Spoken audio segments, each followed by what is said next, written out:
안녕하십니까, 황규현 박사입니다. 오늘은 많은 자영업자분들이 권리금 계약을 체결할 때 가장 어려워하시는 부분, 바로 특약사항을 어떻게 작성해야 하는지, 그리고 주의해야 할 핵심 포인트를 실무 중심으로 정리해 드리겠습니다. 첫 번째, 권리금 계약의 계약금 지급 시기입니다. 일반적으로는 총 권리금의 10%를 계약금으로 약정합니다. 하지만 임대인이 신규 임대차 계약 체결에 호의적이지 않을 것으로 예상되는 경우, 즉 임대인이 쉽게 협조를 안 할 것 같다는 느낌이 있는 경우에는 계약금 구조를 반드시 조정해야 합니다. 계약금 일부만 우선 지급하는 특약 예시입니다. 총 권리금이 2억 원일 때 일반적으로 계약금 2천만 원으로 설정하죠. 2천만 원 중 우선 200만 원만 지급하면서 계약을 체결해도 됩니다. 일부만 지급해도 되는 거죠. 신규 임차인은 본 권리금 계약 체결 시 권리금 계약금 2천만 원 중 200만 원을 지급하고, 임대인과 신규 임차인 간 신규 임대차 계약 체결 시 나머지 계약금 1,800만 원을 지급하며, 신규 임대차 계약의 임대차 보증금 잔금 지급일에 권리금 계약의 잔금 1억 8천만 원을 지급한다. 이런 구조로 하면 임대인 동의가 불확실할 때 신규 임차인이 불필요한 위험을 지지 않도록 조정할 수 있습니다. 다음은 권리금 계약 체결 시에는 권리금 계약서만 작성하고 계약금 전액을 임대차 계약 체결 시 지급하는 방식입니다. 신규 임차인은 신규 임대차 계약 체결 시 권리금 계약금 2천만 원을 지급하고, 임대차 보증금 잔금 지급일에 권리금 잔금 1억 8천만 원을 지급한다. 이런 구조 역시 임대인의 태도가 불확실할 때 많이 사용하는 방식입니다. 한편 신규 임차인의 변심을 대비해서 추가로 신규 임차인이 특별한 사유 없이 임대차 계약 체결을 지체하면 기존 임차인은 계약금 상당의 손해배상을 청구할 수 있다라고 약정할 수도 있습니다. 두 번째, 인수 범위 명확화, 즉 기존 임차인과 신규 임차인 간의 인수 범위를 명확하게 정해야 합니다.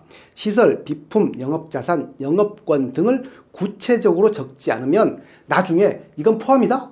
아니다? 라는 분쟁이 반드시 생깁니다. 그래서 특약은 이렇게 작성합니다. 신규 임차인은 첨부된 시설 비품 목록에 따라 모든 시설을 현 상태 그대로 인수한다. 기존 임차인은 인수 시점까지 발생한 하자를 고지하여야 하며, 고지하지 않은 중대한 하자가 발견될 경우 그로 인한 손해를 배상한다. 이 문구와 함께 시설 비품 단골 리스트 목록을 별첨하면 분쟁을 거의 완전히 방지할 수 있습니다. 세 번째, 인허가 불가 시 책임 관련 예시입니다. 음식점, 학원, 병원 등은 인허가가 나오지 않으면 영업 자체가 불가능하죠. 그런데 권리금 계약은 이미 체결된 상태라면 어떻게 해야 할까요? 그래서 다음과 같은 특약이 반드시 필요합니다. 신규 임차인의 학원 업종에 대한 인허가 불가로 인해 임대차 계약이 체결되지 못하는 경우 그 책임은 신규 임차인에게 있으며 기존 임차인은 그 어떠한 책임도 부담하지 않는다. 신규 임차인은 지급한 계약금을 반환 청구할 수 없다. 이 특약 한 줄로 나중에 신규 임차인이 인허가가 안 나오니까 권리금 돌려달라 이렇게 주장하는 분쟁을 예방할 수 있습니다. 네 번째, 위반 건축물 불법 시설 고지 관련입니다.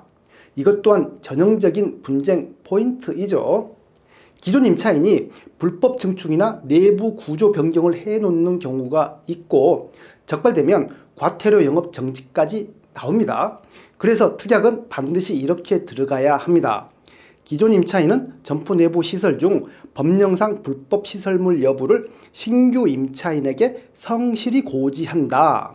고지하지 않은 불법 시설물 적발로 발생한 과태료, 영업정지 등 리스크는 고지 의무를 위반한 당사자가 부담한다. 이 조항은 나중에 신규 임차인이 불이익을 보지 않도록 보호하는 핵심 조항입니다. 오늘은 권리금 계약서에서 가장 중요한 4가지 특약사항과 작성 시 유의해야 할 핵심 포인트를 살펴봤습니다. 권리금 계약은 단순히 시설을 팔고 사는 계약이 아니라 임대차법, 계약법, 영업권이 복잡하게 얽혀있는 전문 영역입니다. 실무에서는 특약을 어떻게 쓰느냐에 따라 분쟁이 생기느냐, 예방되느냐가 완전히 달라집니다. 황규현 박사였습니다. 감사합니다.